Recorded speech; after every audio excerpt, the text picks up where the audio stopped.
নমস্কার। গল্প পাঠে কস্তুরী চ্যানেলে আমার আজকের নিবেদন বিভূতিভূষণ বন্দ্যোপাধ্যায়ের লেখা পথিকের বন্ধু।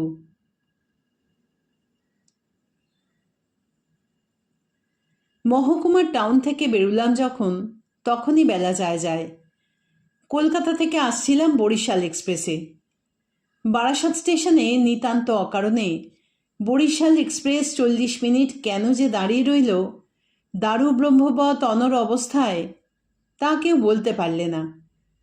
গন্তব্যস্থান বনগাঁয় পৌঁছে দেখি রানাঘাট লাইনের গাড়ি চলে গিয়েছে।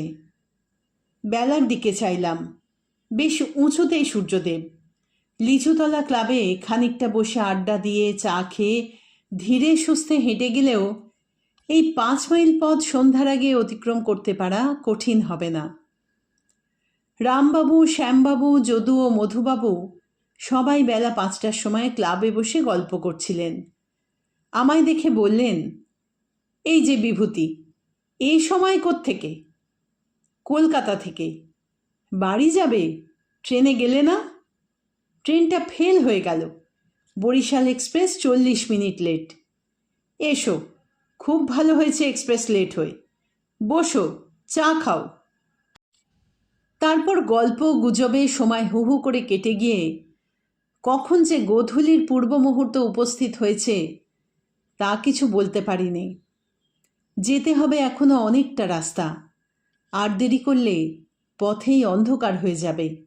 বৃষ্টিও আসতে পারে, কারণ বর্ষাকাল, শ্রাবণ মাস। বড় রাস্তায় উঠে সত্যিই দেখলাম আড্ডা দিতে গিয়ে সময়ের আন্দাজ বুঝতে পারিনি। তাড়াতাড়ি হাঁটতে লাগলাম। পশ্চিম আকাশে মেঘ করে আসছে। চাপা বেড়ে ছাড়িয়েছি। রাস্তায় জনমানব নেই। পথের দুপাশে ঘন জঙ্গলে পটপটির ফুল ফুটেছে। গন্ধ ভেসে আসছে জলো বাতাসে। শেয়াল খস শব্দ করে চলে গেল পাতার ওপর দিয়ে। বিলিতি চটকা গাছের ডাল বেয়ে ঝুলে পড়েছে মাকাললতা। কলকাতা থেকে হঠাৎ এসে বেশ লাগছে এই নির্জনতা। চাঁপাবেড়ের পোল ছাড়িয়ে কিছু দূর গিয়েছি, এমন সময় দেখি একটি লোক কাঁধে বাঁক নিয়ে আমার আগে আগে যাচ্ছে। আমার পায়ের সব দেশে চমকে পেছন ফিরে আমার দিকে চাইল। ওকে এ পথে একা দেখে একটু আশ্চর্য হয়েছি। এই বনপথে এ সময় কেউ একা বড় একটা হাঁটে না। বললাম, কোথায় যাবি?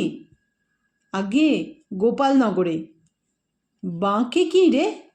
দই আছে। এত দই কি হবে? নিবারণ ময়রার বাড়ি বায়না আছে। তেনাদের বাড়ি আজ খাওয়ান দাওয়ান। তোদের বাড়ি কোথায়? দই আনছিস কোথা থেকে? আগে বেনাপোল থেকে। বলিস কি রে, এই 10 মাইল দূর থেকে দই আনছিস? তা এত দেরি করে ফেললি কেন? লোকটার কণ্ঠস্বর শুনে মনে হয়েছিল ও আমাকে সঙ্গী হিসেবে পেয়ে বাঁচল এই সন্ধেবেলা। একা যেতে ওর নিশ্চয়ই ভয় করছিল। আমার প্রশ্নের উত্তরে সে গল্প জুড়ে দিলে কেন তার দেরি হলো দই নিয়ে রওনা হতে। ওদের একটা গরু হারিয়ে গিয়েছিল আজ 5 দিন। খুঁজে খুঁজে হয়রান হয়ে গিয়েছিল। আজ দুপুরের পর হিজলতলার বাঁওড়ে সেই গরুকে চড়তে দেখা গেল। তারপর ওরা দল বেঁধে বেরুলো গরু আনতে। গিয়ে দেখে বাঁওড়ের ধারে একটা লোক বসে আছে, তার কাছেই 6টা গরু একসঙ্গে চড়ছে। সবগুলোই বিভিন্ন গ্রামের হারানো গরু। ক্রমে জানা গেল লোকটা তো ওদের দেখেই দৌড়, ইত্যাদি। এইবার বেশ সন্ধে হয়ে এসেছে। বাঁশ আমবনের ভেতরে ভেতরে ঘুলি ঘুলি অন্ধকার। সামনে একখানা শুকনো কাঠ উঁচু চটকা গাছের মাথা থেকে ভেঙে পড়তেই ও চমকে উঠে বলল, ও কি? আমি হাসি চেপে বললাম, চটকা গাছের ডাল। লোকটা আশ্বস্ত হয়ে বলল, ও, তোমার নাম কি? নিধিরাম। বাড়ি? কটক জেলা। সত্যি? তুমি তো বেশ বাঙালির মতো কথাবার্তা বলছো। তা হবে না বাবু। বেনাপোলোর কাছে কাসুন্দিয়াতে আমার 15 বছর কেটে গেল। ওখানে আমার গরুর বাথান। 20টা গাই গরু, 15টা 16টা বকনা বাছুর, মস্ত বাথান। রোজ আধমন দুধ হয়। এঁড়ে বাছুর আমরা রাখিনি, শুধু বকনা বাছুর রেখে দিই। এঁড়ে বিক্রি করে ফেলি বাবু। লোকটা একটু বেশি বকে। আমাকে পেয়ে ওর বকুনি আর থামতে চায় না। একা যাচ্ছিল, আমায় পেয়ে ভারী খুশি হয়েছে, ভরসা পেয়েছে। এই সন্ধেবেলা বললে, বৃষ্টি আর হলো না বাবু, কি বলেন? সেই রকমই তো দেখছি। এবার বড় দুর্বৎসর। আমন ধানের রোয়া হলো কই? বীজ পোতা ছিল 2 কাঠা ভুঁই, সে বীজ লালচে হয়ে আসছে। ওই দেখুন কেমন মেঘ করে আসছিল, আবার ফর্সা হয়ে এলো। এবার আমাদের এদিকে খুব কম বৃষ্টি হয়েছে, আমন ধানের রোয়া হয়নি। চাষা মহলে হাহাকার পড়ে গিয়েছে। ধানের দর ছিল 4 টাকা মন, এখন উঠেছে 7 টাকা মন। গরিব দুঃখী লোকেরা এর মধ্যে উপোস শুরু করে দিয়েছে। আমায় আবার বললে, গরুগুলো অনেক কষ্ট করে মানুষ করা, এবার বিচুলি অভাবে মারা পড়বে বাবু। কাঁচা ঘাস কেটে খাওয়াবে? বর্ষাকালে কোন গরু বিচুলি খায়?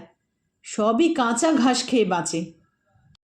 বেতনা নদীর ধারে আগে আগে কত কাঁচা ঘাস পাওয়া যেত, এখন সব আঁটি বেঁধে এনে বনগা শহরে বিক্রি করে। শহুরে বাবুরা 4 আনা 14 পয়সা 1 আঁটি কিনছে। আমাদের গরুর ঘাস নিয়েই মুশকিল। ওটা কি বাবু? এইবার লোকটা চমকে উঠে যেন আমার গা ঘেঁষে এসে থমকে দাঁড়ালো। আমি বললাম, কই, কি? ওই যে সাদা মতো। চেয়ে দেখলাম কিছুই না। মাকাল লতার মোটা সাদা লতা গাছের ডাল থেকে ঝুলে দুলছে অন্ধকারে। লোকটা দেখছি বিষম ভীতু। হঠাৎ আমার মনে একটা দুষ্ট বুদ্ধি জাগল। আমায়ও বললে, বাবু আপনি কোথায় যাবেন? আমি একটু এগিয়ে ডান দিকের রাস্তায় নেমে যাব, ওখানেই আমার গাঁ। গোপালনগর এখন কত দূর আছে? তা 1.5 মাইল। পথে কোনো ভয়টয় নেই তো? আমি জোরে ঘাড় নেড়ে বললাম, না, ভয় কিসের, এ অঞ্চলে বাঘটাগ নেই, বুনো শুয়োরও নেই। সে বললে, আমি বাঘের কথা বলিনি বাবু, বলি এই সন্ধেবেলা আবার নাম করতে নেই, সেই তাঁদের। ও ভূত প্রেতের? ও নাম করবেন না সন্ধেবেলা। রাম রাম রাম রাম, ও নাম কি করতে আছে এ সময়? রাম রাম রাম। আমি অতি কষ্টে হাসি চেপে বললাম, ও বুঝেছি। তবে একটা কথা, যখন তুমি বিদেশি লোক তখন তোমাকে সব খুলে বলাই ভালো। কি বাবু? দাঁড়াও এখানে, আমি তো এক্ষুনি নেমে যাব। তুমি একা যাচ্ছ এতটা পথ, অন্ধকারে, পথে জনপ্রাণী নেই। আমার বর্ণনার বহর শুনে লোকটা আরও আমার দিকে ঘেঁষে দাঁড়ায়। আমার মুখের দিকে হাঁ করে চেয়ে বললে, তারপর বাবু?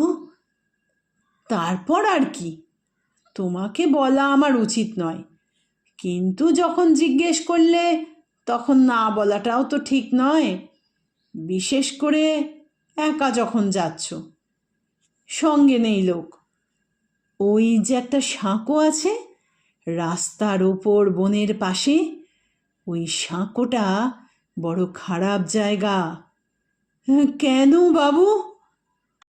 ও জায়গাটাতে ভূত, মানে ওরা সব আছেন কি না?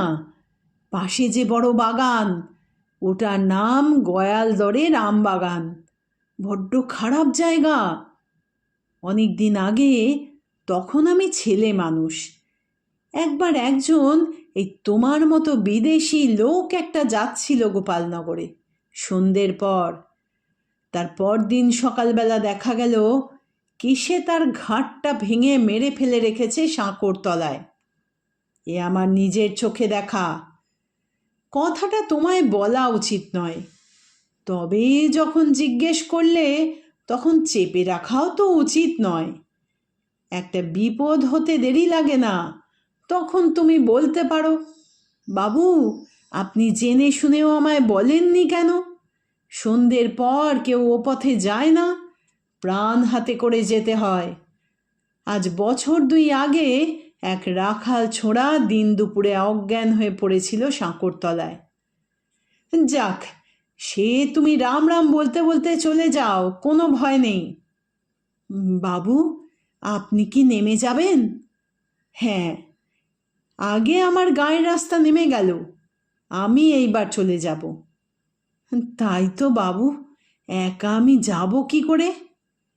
রাখে কেষ্ট মারে কে, মারে কেষ্ট রাখে কে। কপালে মৃত্যু থাকলে কেউ সামলাতে পারে না, না থাকলে কেউ মারতে পারে না। রাম রাম বলতে বলতে চলে যাও। দাঁড়াও, আজ আবার তিথিটা কি? চতুর্দশী। তিথিটা ভালো নয়। অমাবস্যে, চতুর্দশী, প্রতিপদ, এই তিথিগুলো খারাপ। কেন কেন বাবু? সে আর তোমাকে বলে কি হবে?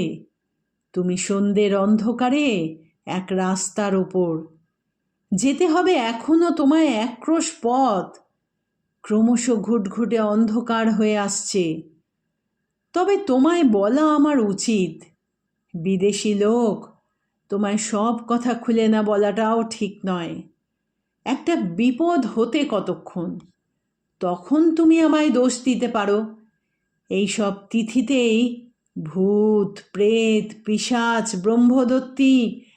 লোকটা বলে উঠল, রাম রাম রাম রাম, ওসব নাম করবেন না বাবু।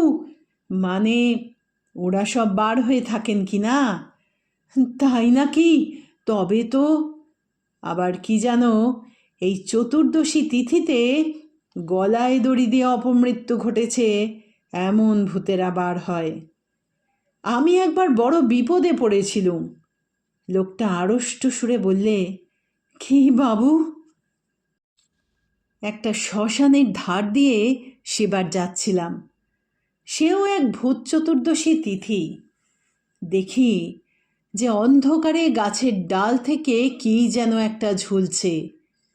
কাছে গিয়ে দেখি একটা মেয়ে মানুষ গলায় দড়ি দিয়ে ঝুলছে আর হি হি করে হাসছে।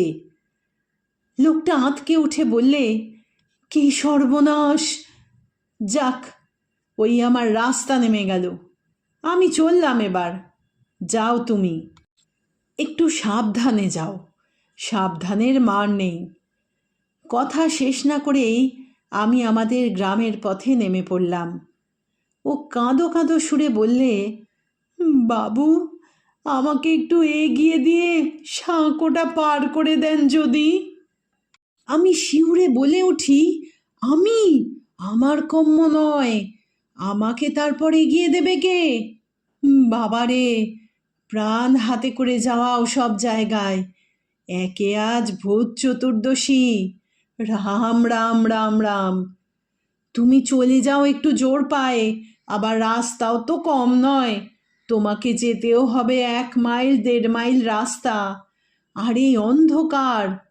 আচ্ছা চলি, তুমি বিদেশি লোক, জিজ্ঞেস করলে তাই এত কথা বলা, নইলে কি দরকার? আমাদের রাস্তায় নেমে কয়েক পা মাত্র এগিয়েছি, লোকটা দেখি ডাকছে, বাবু বাবু, একটা কথা শুনুন, ও বাবু। পিছন ফিরে দেখি কাঁধের বাঁকটা একটি শিশু গাছের তলায় নামিয়ে দাঁড়িয়েছে। বললাম, কি? দইগুলো নিয়ে আমি এখন কি করি বাবু? কি আর করবে, বায়না রয়েছে 1 মুঠো টাকা, দিয়ে এসো। রাত হয়ে গিয়েছে, ওদের খাওয়ানো দাওয়ানোর সময় হলো। রাম বলে এগিয়ে পড়ো, সাবধানে যেও। আর কোনো কথা না বলে আমি হন হন করে হাঁটতে আরম্ভ করলাম। ও শুনলাম আবার ডাকছে, ও বাবু, ও বাবু, শুনে যান একটা কথা, ও বাবু। দূর থেকে ওর গলার সুরটা যেন আর্তনাদের মতো শোনাচ্ছিল।